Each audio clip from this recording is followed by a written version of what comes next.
On vous souhaite la bienvenue à ericlatour.com. Vous connaissez probablement l'Association de paralysie cérébrale du Québec. Elle est présidée depuis près de 20 ans maintenant par Joseph Coury, qui est un Joannais d'adoption. Eh bien, M. Coury a eu l'idée de réunir toutes les associations du Canada, mais dans le cadre d'un congrès de fondation ici à Saint-Jean-sur-Richelieu, à l'Hôtel Quality. Ça va se tenir début octobre. Et c'est une première et c'est dans le but d'augmenter l'argent qu'on va demander, bien sûr, au gouvernement fédéral pour la recherche.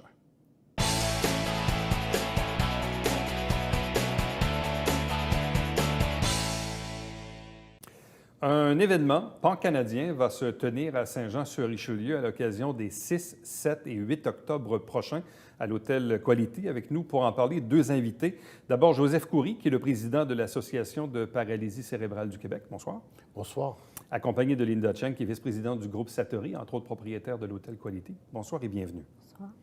Bon, de ce que j'ai compris, Joseph, les associations de paralysie cérébrale au Canada, évidemment, dans chaque province, il y a une fédération, une association. Mais il n'y a pas, ou il n'y avait pas jusqu'à aujourd'hui, d'association ou de réseau pan-canadien. Et on a donc pris cette initiative de les réunir une première fois et de faire ça ici à Saint-Jean-sur-Richelieu. Donc, expliquez-nous un peu ce qui a mené à la construction de ce réseau des différentes associations de paralysie cérébrale au Canada. C'est la bonne question. D'ailleurs, c'est le 70e anniversaire de l'Association de paralysie cérébrale cette année. Du Québec. Du Québec. Ouais. Donc, c'est la plus vieille association en Amérique du Nord, ou la deuxième, je prends mes précautions, mais une des plus vieilles au monde. Okay. Donc, à cette occasion, on vit une année charnière pour amener des projets et surtout, à l'occasion, pourquoi ça se passe ici à Saint-Jean-sur-Richelieu? Parce qu'on a ramené le bureau chef, le siège social actuellement se trouve à Saint-Jean-sur-Richelieu. Donc, avec cette année, on n'avait pas le choix que d'amener des projets phares. Ce projet me caressait depuis quelques années pour ramasser ce réseau-là, ça veut dire un regroupement canadien pour défendre la cause de la paralysie cérébrale, qui est la cause la plus importante au nombre d'enfants atteints. Les enfants qui sont atteints d'un handicap sont atteints de paralysie cérébrale au départ, en premier lieu. Donc, avec ce projet, il fallait parler avec différents groupes à travers le pays et différentes provinces. Il y a un conseil exécutif. Il y avait des associations dans différentes provinces qui se réunissaient, mais il n'y avait pas un réseau, un network pour regrouper tout ce beau monde-là. Et ma demande auprès de ces représentants-là, à l'occasion de ce 70e anniversaire et à l'occasion de la journée mondiale de la paralysie cérébrale, de se retrouver ici à Saint-Jean-sur-Richelieu. Et la plus grande surprise d'avoir une réponse positive, de faire la première rencontre, le premier congrès de l'histoire du Canada et du Québec à Saint-Jean-sur-Richelieu et nulle part ailleurs qu'à l'Hôtel Quality. Est-ce que c'était difficile non pas de rejoindre tous ces gens-là, mais de les faire cheminer vers l'établissement d'un réseau? Parce que, bon, on peut bien appeler ces gens ou leur envoyer un courriel, mais de là à les déplacer dans un événement, évidemment, c'est quand même une marche importante à passer. Donc, comment on a réussi ce tour de force à les réunir dans ce projet-là? Moi, je pense que la ville de Saint-Jean-sur-Richelieu est un exemple réel pour la réussite des événements ou des projets de l'Association de paralysie cérébrale du Québec. J'étais moi-même au ministère de la Santé à Ottawa avec une autre personne accompagnée d'une personne spécialiste en la matière pour demander de quelle manière, que faut-il faire pour aller chercher l'argent nécessaire pour la recherche. Moi, en ce qui concerne l'Association de paralysie cérébrale au Québec, la mission est accomplie, mais elle n'est pas complétée. Ouais. On a réussi durant les 19 dernières années haut la main, à tout point de vue, sans aucune faute. Mais le gouvernement nous a dit, regroupez-vous ensemble et formez un réseau pan-canadien et venez nous voir, nous serons à votre disposition. Ils nous ont promis de déposer le montant d'argent annuel dans le budget annuel du ministère des Finances au Parlement. Bon. Pour l'hôtel, pour le groupe Satori, qu'est-ce que ça implique d'organiser un tel événement, un événement pan-canadien, donc des gens qui arrivent d'un peu partout? Bref, qu'est-ce que ça demande à votre organisation? Bien, je pense qu'au niveau de l'organisation, là, ça va être au niveau plus de M. Coury et de son équipe. Par contre, nous, on est fiers et on est heureux là, de supporter une cause comme ça. Comme vous le savez, le groupe Satori, on a à cœur là, des causes comme ça qui ont un impact au niveau de la communauté. Et pour nous, bien, ça semblait logique là, de commanditer le cocktail vert et d'offrir un support au niveau des nuitées et des places des salles de conférence, etc. Parce qu'en même temps, c'est bon pour vous, parce qu'en même temps aussi, ça positionne l'hôtel comme étant un lieu où peut se tenir ce genre d'événement. On sait qu'il y a d'autres endroits, bon, Montréal, Québec, Drummondville ou Saint-Hyacinthe, qui sont des lieux naturels de congrès de la sorte. Mais de voir que l'hôtel peut se positionner aussi pour accueillir un événement comme celui-ci, c'est quand même intéressant pour vous, là. C'est certain, indéniable. Puis on remercie M. Coury là, d'avoir pensé à l'hôtel. Il y a combien de personnes qui seront là à l'occasion des 6, 7 et 8 octobre? Nous n'aurons pas un congrès populaire. C'est un congrès pour constituer un réseau. Oui. Et on va avoir une trentaine de personnes pour étudier les côtés juridiques. Ouais. On va écouter aussi les aspects scientifiques et on va décider de se relancer juridiquement dans un réseau pan-canadien qui sera enregistré comme identité juridique. Donc, les représentants ont tous le pouvoir décisionnel. On va tous décider durant une journée. C'est la journée du 7. Et après, il y aura le cocktail vert. Et le lendemain, on aura des présentations, différentes présentations au niveau des aspects techniques. Il y a par exemple la projection d'un mini-film, ou je dirais d'un court-métrage, sur une personne atteinte lourdement de paralysie cérébrale qui était un des finalistes d'un festival de danse dernièrement à Montréal. C'est impressionnant, c'est touchant. Donc, il y aura cette présentation. On va faire une présentation aussi d'un appareil qui va diffuser des reçus d'impôts pour ceux qui font vers une donation pour la paralysie cérébrale. Et on va être aussi dans d'autres appareils, dans les salons funéraires, ainsi de suite. Il va y avoir aussi une présentation d'une chaise, d'un fauteuil qui est préparé, qui est ici à partir de Saint-Jean-sur-Richelieu avec la Société Alzheimer, pour aider les personnes handicapées et autres à se déplacer avec des marcheurs et des coureurs. Il y aura aussi une présentation de ce bicycle mobile, on va dire ça. Et il y aura autre présentation, une personne qui va venir nous parler de l'aspect juridique de la fondation, de la formation et de quelle manière faut-il faire pour aller vers le gouvernement et présenter nos projets. Bon, vous avez aussi donc un volet scientifique qui sera alimenté par des représentants de l'Université Laval, l'Université McGill également. Cours. Oui. Un aspect court scientifique. Ils vont venir nous parler chacun une heure de leur recherche, de leur avancement. On connaît très bien les causes de la paralysie cérébrale, mais surtout le congrès comme tel, c'est la constitution de ce réseau pan-canadien qui sera reconnu juridiquement par les autorités. Est-ce que la paralysie cérébrale est un peu, j'aime pas le terme, mais je le dis comme ça, est-ce que c'est un peu une maladie oubliée? C'est-à-dire, on sait que ça existe depuis très, très, très longtemps, on connaît les causes, mais est-ce qu'il y a eu des avancées? Est-ce qu'il y a eu de la recherche? Bref, on en est où aujourd'hui, en 2019? C'est une très, très bonne question. Premièrement, la paralysie cérébrale, c'est un handicap. Oui. Et c'est créé par des lésions. Et ça crée une cellule morte. Au niveau du cancer, on joue avec les mêmes cellules. La cellule cancéreuse, c'est une cellule malade qu'on peut guérir. La cellule atteinte de paralysie cérébrale ou la cellule morte qui est atteinte de paralysie cérébrale, ça veut dire on a de la difficulté à la récupérer. Tout dépend maintenant la force ou cette lésion ou les dégâts de la lésion au niveau, est-ce que c'est avant la naissance, est-ce que autour de la naissance, est-ce que c'est une infection d'une maladie quelconque durant la naissance. Donc, il y a actuellement dans le monde autour de 20 à 25 millions de personnes atteintes de paralysie cérébrale. Nous étions les premiers à organiser le premier congrès mondial à Québec, étant donné que nous sommes membres de la chaire de paralysie cérébrale, des membres fondateurs, dont j'étais le co-président de ce congrès. Et actuellement, on avance, mais pas rapidement. On a essayé de travailler au niveau de la cellule vivante pour donner un pouvoir avec des chocs électriques vis-à-vis de la cellule morte, mais les deux chercheurs sont décédés. Ils nous donnent actuellement, au niveau de la rééducation, les premiers mois de la naissance.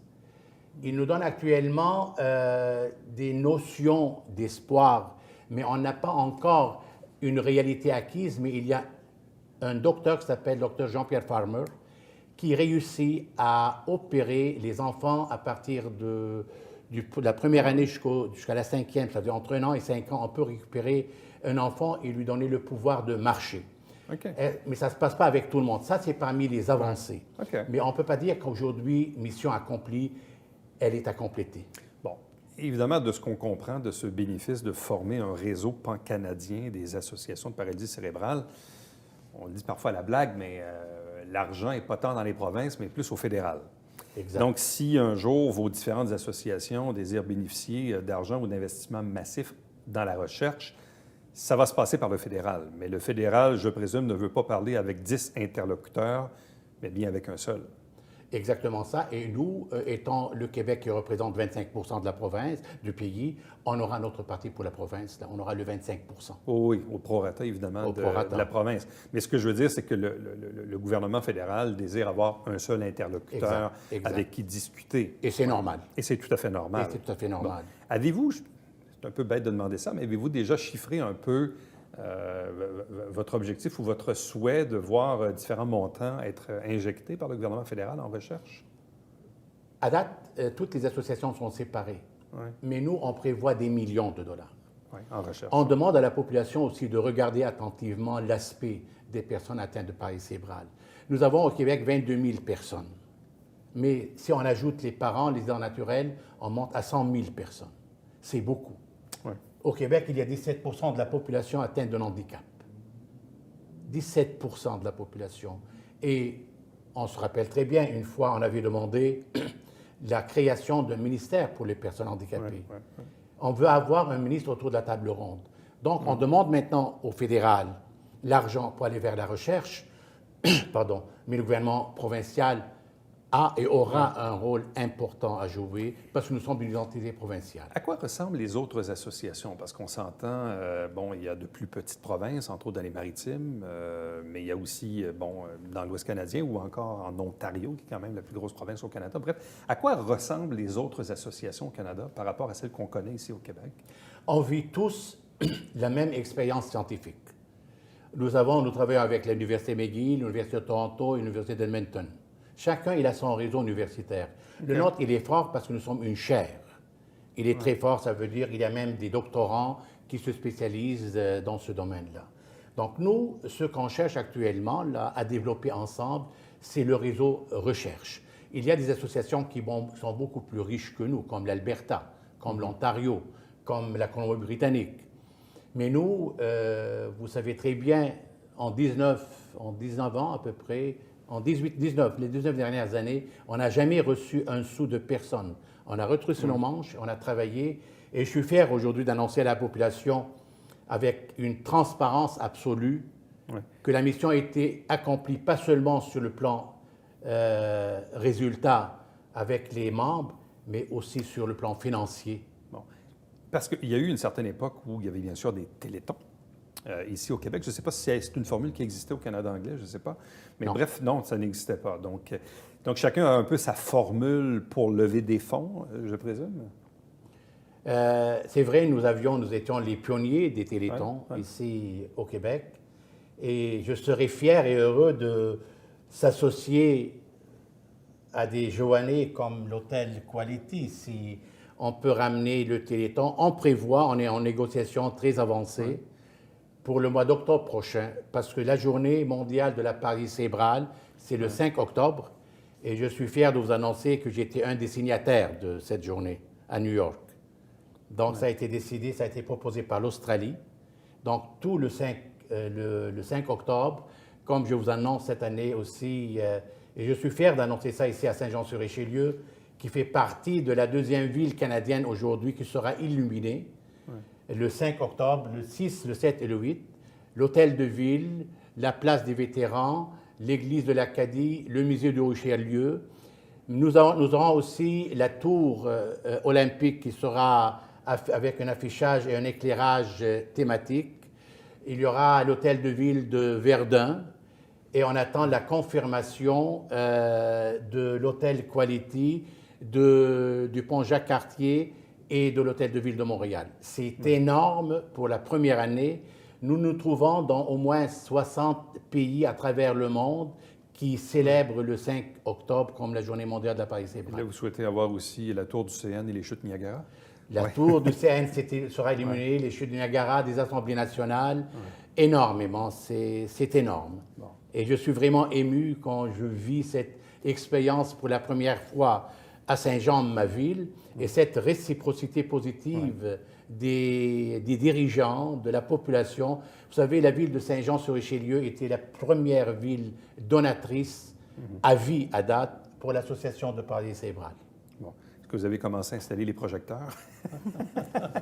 C'est peut-être pas si simple. Oui, ça, exactement. C'est pour Ouais. ça que M. Coury a dit que c'était en attente de confirmation, mais c'est une intention, effectivement. Donc, le dimanche 6 octobre, c'est l'accueil des invités. Oui. Et ensuite, donc, le lundi 7 octobre, qu'est-ce qu'on a au menu? La journée, toute la journée des travaux, Les travaux. des présentations, des discussions, du montage.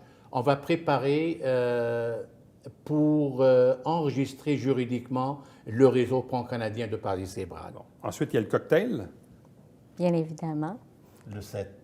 Exactement. Donc, le cocktail vert, puis on va espérer que tous nos convives soient bien inspirés pour leur œuvre tout à fait honorable. Donc, vous serez en charge de l'accueil, dans le fond. C'est un peu ça, pour aider les convives durant leur séjour parmi nous, là. Exactement. Vous savez, le vert, c'est la couleur de la paralysie cérébrale. Ouais. On a projeté le papillon vert. Oui. Et maintenant, il Et fera... là, dans les derniers mois, vous avez fait la déclaration à l'Assemblée nationale. Ouais. Donc, il y a bien sûr, évidemment, l'envolée du papillon vert. Exactement. Donc, qui symbolise, là, je comprends que le 5 octobre, c'est la journée mondiale. Donc, on souhaite que mondialement, on puisse, un peu comme on l'a fait pour l'autisme avec le bleu, hein, c'est un peu le même principe, dans le fond, que le vert soit dédié à la paralysie cérébrale. À l'espoir. À l'espoir. Et puis là, en même temps, bien évidemment, ça coïncide avec le début de ce premier congrès pan-canadien des associations de paralysie cérébrale. Donc, C'est une première, ouais. c'est vrai. Donc, il y a toute c'est une touchant. question de marketing et de visibilité pour faire parler de ce handicap qu'est la paralysie Exactement cérébrale. ça. C'est l'objectif, c'est sensibiliser et les gouvernements et la population.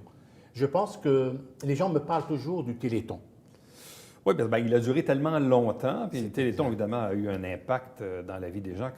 Quand on parle de paralysie cérébrale, automatiquement, on se remémore les Télétons. Mais puis pour d'autres causes aussi où on a eu des Télétons.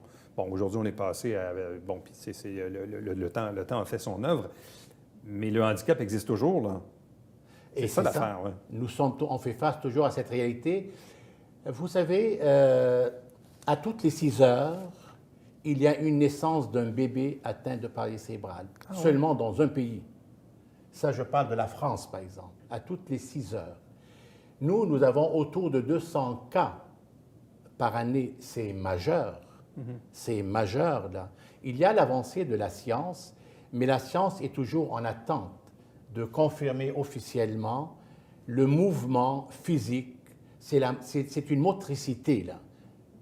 Moteur, là, ça veut dire ce moteur qui ne fonctionne pas, ça veut dire le cerveau ne donne pas la fonctionnalité aux bras, aux pieds, à la bouche, à la parole. Mais il y a différents degrés aussi, parce que pour connaître quelques Oui. individus qui sont atteints de ce handicap, il y a des gens qui peuvent se déplacer avec ou sans support. Il y en a qui peuvent même conduire leur voiture. Mais dans d'autres cas, on est dans des fauteuils très motorisés et des gens qui demandent beaucoup plus de soins.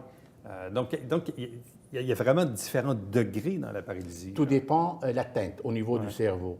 Est-ce qu'on a touché à une majorité des lobes du cerveau ou on a pris une partie ou 2 parties? Tout dépend, parce que c'est une fonctionnalité, c'est le cerveau qui dirige le corps. Et tout dépend comment elle a été atteinte. Est-ce qu'elle a manqué beaucoup d'oxygène? Est-ce que la lésion a été forte avant la naissance, comme j'ai dit tout à l'heure, autour de la naissance? Est-ce que la maman, malheureusement, a pris des choses exagéré durant la naissance qui a affecté ou qui a créé une lésion au niveau du cerveau. C'est ça ce qu'on attend au niveau des chercheurs, qui nous identifient exactement la cause de la paralysie cérébrale. Bon. Est-ce que vous souhaitez que ce congrès se répète une fois par an, une fois par 2 ans, une fois par 5 ans? Bref, je comprends qu'après ça, vous allez établir des contacts. C'est toujours plaisant de se voir une première fois. Puis après ça, bon, évidemment, le téléphone et le courriel fait son œuvre. Mais est-ce que vous souhaitez que ce réseau puisse se réunir de façon occasionnelle dans les prochaines années? On n'aura pas le choix. Ouais. Toutes les provinces vont nous demander de venir chez eux ou de partager la responsabilité et la visibilité et le travail ensemble. C'est un travail de groupe. C'est vrai, on a travaillé ici durant toutes ces années seul, mais maintenant, travailler avec un groupe, c'est différent parce qu'on va s'identifier l'un à l'autre, on va partager notre savoir. Il y a des chercheurs de partout dans le monde là, pour la paralysie cérébrale et on va faire un avancement et on va s'auto-aider là. Comment s'organisent les autres pays? Là? On parlait de la France tantôt, ou des pays comme, je sais pas, l'Italie, la Grande-Bretagne, l'Allemagne, les États-Unis. Bref, quand on regarde dans le G7 actuellement, comment s'organisent les autres types d'associations dédiées à la paralysie cérébrale? J'ai la réponse exacte pour vous. Je l'ai vécu personnellement. Quand on a analysé un avion pour aller donner des concerts à Paris, à Lyon, là, on a signé la première désignation qui relève de droit et de la dignité des personnes atteintes de paralysie cérébrale. Seulement la région de Lyon, Lyon-Alpes, ils reçoivent du gouvernement 12 millions d'euros par année. Seulement une seule région. Oui, on est loin de ça ici. Donc, c'est différent. Ouais. C'est différent. Nous, malheureusement, on n'a pas les moyens d'aller de l'avant, mais avec ce qu'on fait actuellement, comme avec l'Université Laval, dont nous sommes membres, ouais. on fait le suivi normal avec ces chercheurs-là, mais nous, on veut plus. Parce qu'aujourd'hui, la quasi-totalité des personnes atteintes de paralysie cérébrale veulent devenir des cobayes pour ouais. trouver une solution. Ils sont prêts parce qu'ils sont tannés. Vous savez, on a la dépression, on a le burn-out, on a la séparation, on a le suicide. C'est lourd comme handicap. Et la population est consciente de ça. C'est très lourd. C'est 24 heures sur 24. Mais en même temps aussi, donc, ce handicap qui est la paralysie génère des coûts au service de santé. Ben oui, c'est ça. Majeur. Ouais. Et ces personnes-là vivent pauvrement. Pauvrement. Ouais. Et c'est ça ce qui me touche. Ce qui m'a mis dans ce lien direct parce que c'est devenu une partie de ma famille. Et oui, j'ai donné ce que je pouvais donner. On va continuer à donner avec toute la transparence, avec toute la propreté, parce qu'ils méritent, ces gens. Ils n'ont rien fait pour vivre cet handicap. C'est venu tout seul, dès la première minute, et ça va les accompagner jusqu'à la dernière minute de la mort. Alors, Paralysie cérébrale Canada Réseau, donc un congrès de fondation qui va se tenir les 6, 7 et 8 octobre, donc dans les prochains jours, du côté de l'hôtel Quality à Saint-Jean-sur-Richelieu, donc congrès de fondation des différentes associations de paralysie cérébrale au Canada qui se réunissent. Je peux dire un dernier mot. Un grand merci pour cet hôtel dont je suis fier. Vous savez, ce sont des personnes qui ont compris le message à l'égard des personnes handicapées et qui participent avec un grand cœur. Que ce soit les employés, que ce soit les directeurs, que ce soit le directeur général, et même que ce soit la haute direction, les propriétaires, du fond du cœur, je vous dis un grand merci. Ça fait plaisir. À vous deux, merci beaucoup, puis bonne chance évidemment pour ce premier congrès de fondation. Merci. Merci beaucoup. Restez avec nous puisqu'au retour, on vous présente le Babillard quotidien.